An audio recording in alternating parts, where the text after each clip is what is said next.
Students, अभी हमने अपने चैप्टर का पहला पार्ट पढ़ा था। अब हम यहाँ से दूसरा पार्ट पढ़ेंगे।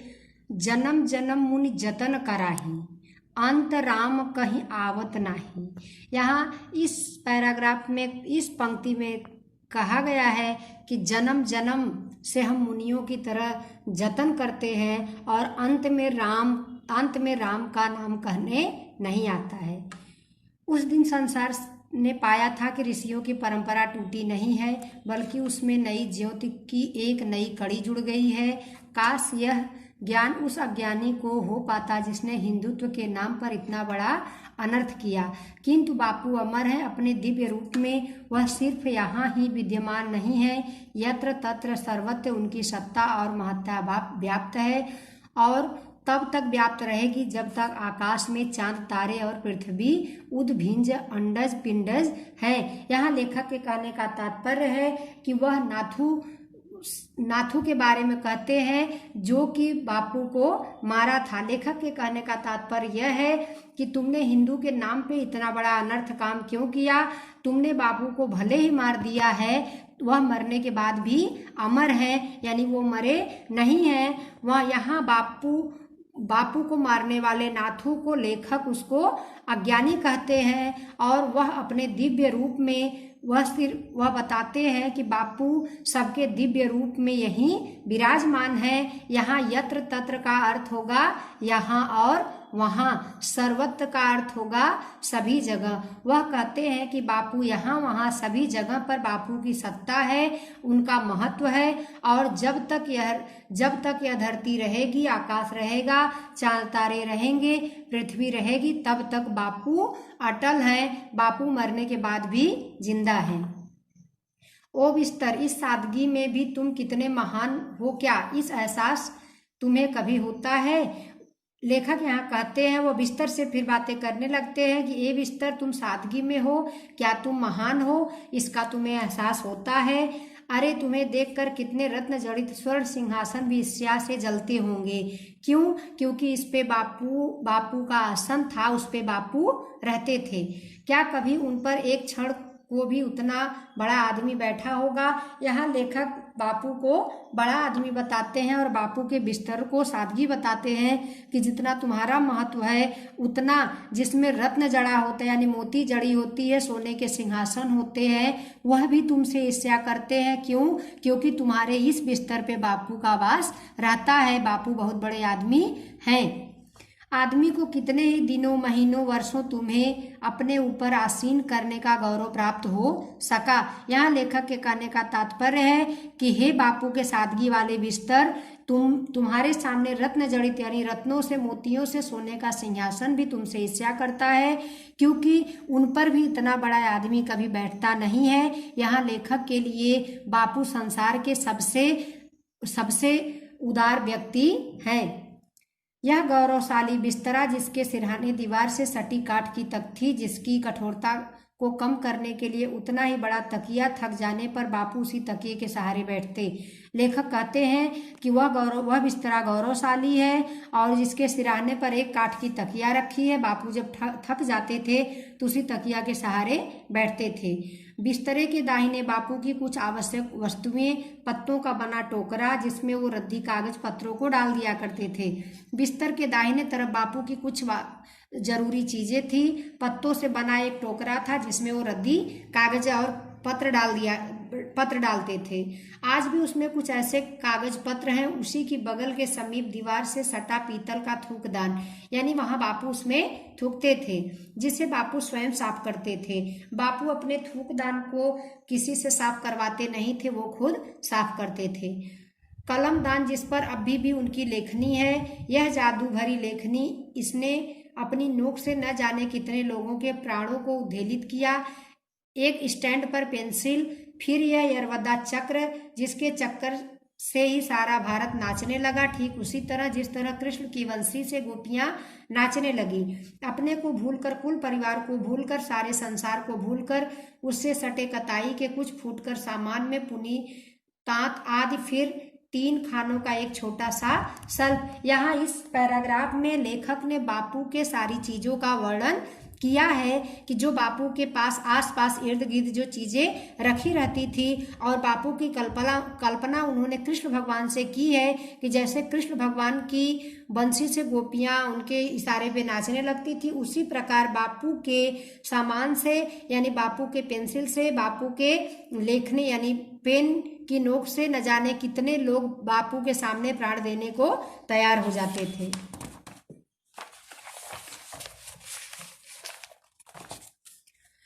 बापू को समझने के लिए इस छोटे से सेल्फ की भली भांति देखना ही होगा। इसमें बापू का सारा मानस संसार समाया है। सबसे पहले इसके ऊपर एक तख्ती पर टंगी एक अच्छी लिखी लारीनर की सूक्ति को पढ़िए, जिसका आशय है यहाँ लेखक को वहाँ जो जो चीजें मिलती है, लेखक उससे क्या वहाँ लिखा है क्या नहीं लिखा है, वह देखकर लेखक को ऐसे लगता है कि पूरा संसार बापू की लेखनी में वहाँ समाया है। यदि सच्ची राह पर हो तो तुम्हें क्रोध करने की जरूरत नहीं, यानी वहां लिखा हुआ है कि अगर तुम सच्ची राह पे हो तो तुम्हें डरने की, गुस्सा करने की जरूरत नहीं है। यदि गलत राह पर हो तो फिर किस बिस्तर पर, यानी दूसरी जगह यही लिखा है कि यदि तुम गलत राह पे हो तो तुम यह सोचो कि तुम्हारा बिस्तर क्या है, किस मुंह से आंख लाल पीले करोगे। यहाँ बापू के कहने का तात्पर्य यह है कि अगर तुम गलत राह पे हो तो तुम किस मुंह से लाल पीले करोगे, यानी किस मुंह से तुम गुस्सा होगे।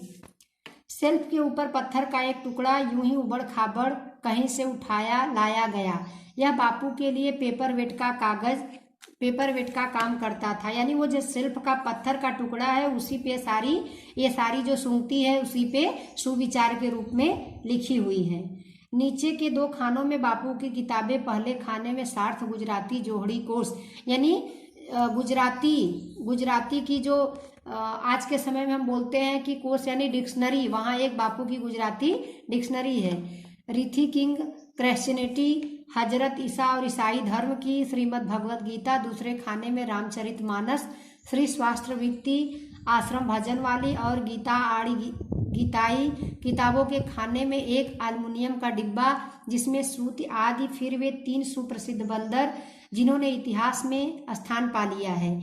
यानी बापू के वहाँ सामानों में ये सब सारी चीजें रखी हुई थी, खानों के नीचे ऊपर करके सारी चीजें रखी थी। लगता है वे तीनों बंदर इस शून्य वातावरण से घबरा उठे हैं नहीं, जैसे एक ने बापू की मृत्यु की खबर सुन अपने कान सदा के लिए बंद कर दिए हों, एक आंखों को तलहथियों से छिपा कर रो रहा है और एक अपने मुंह पर हाथ रखकर कह रहा है, अरे अब तुम क्या बोलेंगे। जिसे बोलना था वह तो इस कुटिया, इस बिस्तरे को खाली करके सदा के लिए चला गया। यहाँ लेखक के कहने का तात्पर्य है कि जब वह बापू की रखी हुई किताबें देखते हैं और वहाँ एल्युमिनियम का डब्बा देखते हैं और गांधी जी के 3 बंदर को देखते हैं, तो उनको ऐसे लगता है कि एक बंदर ऐसे सोचता है कि जब बापू अब नहीं रहे तो हमें अब देखना नहीं चाहिए। दूसरा बंदर कहता है कि जो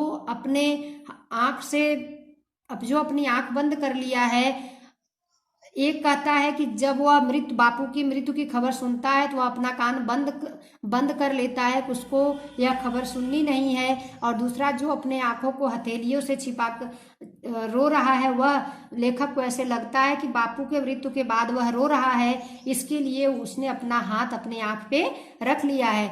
और तीसरा जिसको बोलना था, जिसने अपने मुंह पे हाथ रखा है, वह कहता है कि कुटिया में जिसका बोलना सबको प्रिय था, अगर वह नहीं है, वह इस बिस्तर को सदा के लिए खाली करके चले गए हैं, तो अब हमें भी अपना बोलना बंद कर देना चाहिए। 3 बंदरों की बगल में चिकने पत्थर का खुशनुमा टुकड़ा जिस पर लिखा है प्रेम ही भगवान है। फिर एक चित्रकारी बनी हुई डिबिया जिसमें 3 फुटकर चीजें हैं। वहां तीनों बंदरों के बगल में एक पत्थर का टुकड़ा रखा हुआ है जिसपे लिखा है कि प्रेम ही भगवान है, और उसमें एक चित्रकारी डिबिया बनी है जिसमें 2-3 चीजें रखी हुई है।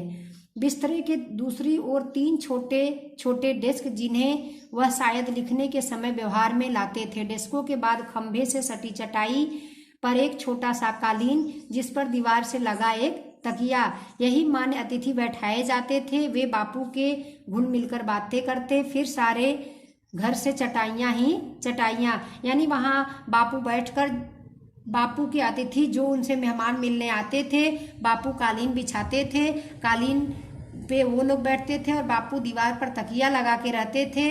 वहीं यहाँ ऐसा महसूस, लेखक को ऐसा महसूस कर रहा है कि सारे जगह पर चटाई रही होगी, यहीं बापू सबसे मुलाकात करते होंगे। इन्हीं चटाइयों पर देश विदेश के बड़े बड़े व्यक्ति बैठते और बापू के मुख से निकले वचनामृत का पान करते थे।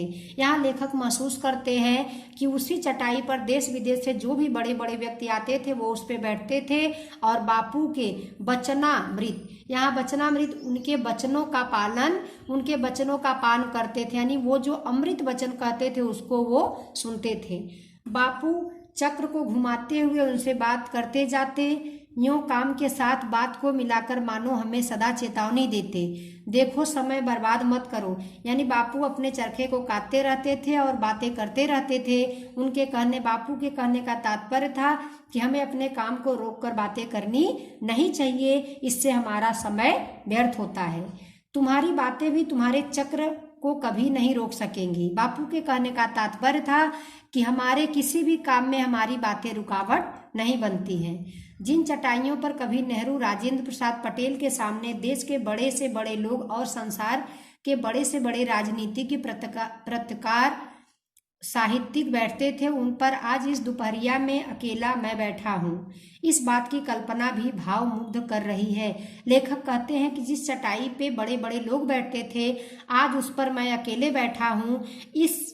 इस बात को लेकर वो उनके भाव दुख में चले जाते हैं और वह उनके सोचने लगते हैं कि यहाँ कभी बापू बैठते थे, बापू के साथ बड़े बड़े बैठते थे, आज मैं यहाँ अकेला बैठा हूँ। इन चटाइयों के ऊपर एक दफ्ती पर वह क्या लिखा हुआ है टंगा है, उसे पढ़िए। यानी वहाँ चटाइयों के ऊपर एक दफ्ती है, उस पर कुछ लिखा हुआ है। झूठ शब्दों में निहित नहीं है। यहाँ लेखक कहते हैं कि उस जो दफ्ती दीवार पे टंगी हुई है उसमें ऐसा लिखा है कि झूठ शब्दों में निहित नहीं है। यहाँ निहित का अर्थ होगा छुपा हुआ, यानी झूठ शब्दों में छुपा हुआ नहीं होता है, छल करने में है। यहाँ बापू के कहने का तात्पर्य है कि झूठ शब्दों में छिपा हुआ नहीं होता है, वह छल में होता है। चुप्पी साधकर भी झूठ बोला जा सकता है। दोहरे अर्थ वाले शब्दों के प्रयोग द्वारा किसी शब्दांश पर जोर देकर, आंख से, संकेत से और किसी वाक्य को विशेष महत्व देकर भी झूठ का प्रयोग होता है। कभी कभी यहाँ लेखक के कहने का तात्पर्य है कि कभी कभी शब्दों में झूठ नहीं होता, लेकिन आंखों के इशारों से संकेत करके लोग झूठ को विशेष महत्व देते हैं। वस्तुतः इस प्रकार मिथ्या प्रयोग साफ शब्दों में बोले गए झूठ की अपेक्षा कई गुना बुरा है। यहाँ बताया गया है कि यहाँ मिथ्या शब्द का अर्थ होगा झूठ, कि इस प्रकार ऐसा करना कि शब्दों में झूठ नहीं होता है, शब्दों में झूठ नहीं होता है, बाकी आप इशारों के साथ शब्दों में बोले गए झूठ को जो आप बोलते हो, संकेत से जो आप झूठ बोलते हो, वह कई गुना गलत होता है। बापू की इस कुटिया के 3 भाग हैं। एक भाग यह है जहां मैं बैठा हूं। यहाँ लेखक बताते हैं कि बापू की कुटिया का 3 भाग होता है। एक भाग वह है जहां लेखक बैठे हैं, यहीं कभी बापू रहते थे। इसके बगल में मध्य भाग में एक कोठरी है, यानी एक भाग में जहाँ लेखक बैठे हैं वह है जहाँ बापू रहते थे, और उसके बगल में बीच में एक कोठरी है जिसमें एक चौकी पर बिस्तरा सिमटा हुआ, यानी बीच वाले भाग में एक कोठरी में बिस्तरा है और चौकी है जो समेटा हुआ यानी लपेटा हुआ है। इस कोठरी में अंतिम दिनों में बापू की सेवा के लिए राजकुमारी अमृत कौर रहती थी। यहाँ उस कोठरी में बापू के साथ उनके बापू के सेवा के लिए लास्ट के समय में बापू की सेवा के लिए राजकुमारी अमृत कौर रहा करती थी। इसके तीसरे भाग में बापू का स्नान गृह है, कितनी सफाई कैसी स्वच्छता। यहाँ लेखक बताते हैं कि जो तीसरा बापू का घर है वहाँ बापू नहाते थे और वहाँ कितनी सफाई है। बापू अपने कमोड को अपने हाथों कैसा साफ रखते थे, यानी बापू अपने बाथरूम की सफाई, अपने स्नान घर की सफाई वो अपने हाथों से खुद करते थे। उसकी सफाई के लिए लकड़ी का ब्रश है, फिनाइल की शीशी है, कमोड के आगे कमरे में पानी की बाल्टियां और लोटे हैं, मिट्टी के हंडे आदि हैं। इस भाग के दो हिस्से हैं, एक में शौच और स्नान के सामान है, दूसरे में एक चौकी है। कुछ तथ्य हैं, बापू के शरीर पर यही तेल की मालिश की जाती थी, यानी स्नान घर के पास में वहाँ दो हिस्से हैं, एक में जहाँ बापू नहाते थे और शौच करते थे और उसके थोड़े से आगे वहाँ तेल एक चौकी रखी है, तख्ता है जिसपे बापू की मालिश की जाती थी। बापू की कुटिया की एक एक वस्तु को अपलक दृष्टि से देख रहा हूँ। यहाँ अपलक अर्थ होगा बिना पलक झपकाए, दृष्टि का अर्थ होगा नजरों से देख रहे, यानी लेखक बापू के कुटिया के एक एक चीज को बिना पलक झपकाए देख रहे हैं। और लिख रहा हूँ, बांस की लकड़ी की बनाई हुई यह कुटिया, ऊपर खपरेल, दीवारें बांस की पट्टियों से बनी है। लेखक बताते हैं कि बापू की जो कुटिया है वह बांस की लकड़ी से बनाई हुई है, ऊपर खपरेल यानी खपड़ा है जो ईंटे की तरह होता है लेकिन पतला पतला होता है। दीवारें बांस की पट्टियों की बनी हैं जिन पर चटाइयाँ लगाकर ऊपर से मिट्टी से पोत दिया गया है। कभी भी चूना या किसी रंग का प्रयोग नहीं किया गया, यानी बापू की जो कुटिया उसमें चूने और रंग का प्रयोग नहीं हुआ है। दरवाजे और खिड़कियां काफ़ी हैं, यानी उस 3 रूम के जगह पे दरवाजे और खिड़कियां बहुत ज़्यादा हैं, हवा और रोशन की कमी नहीं है। यहाँ रोशनी का अर्थ होगा प्रकाश से। वहाँ लेखक बताते हैं कि वहाँ इतनी खिड़कियां हैं कि जिसमें हवा बहुत आती है और प्रकाश भी ज़्यादा रहता है। तो स्टूडेंट्स, इस चैप्टर में लेखक ने गांधी जी के कुटिया के वर्णन, गांधी जी के आत्म साक्षात्कार को दिखाने का प्रयास किया है और गांधी जी के कुटिया का वर्णन किया है। यहाँ हमारा चैप्टर पूरा हुआ। धन्यवाद।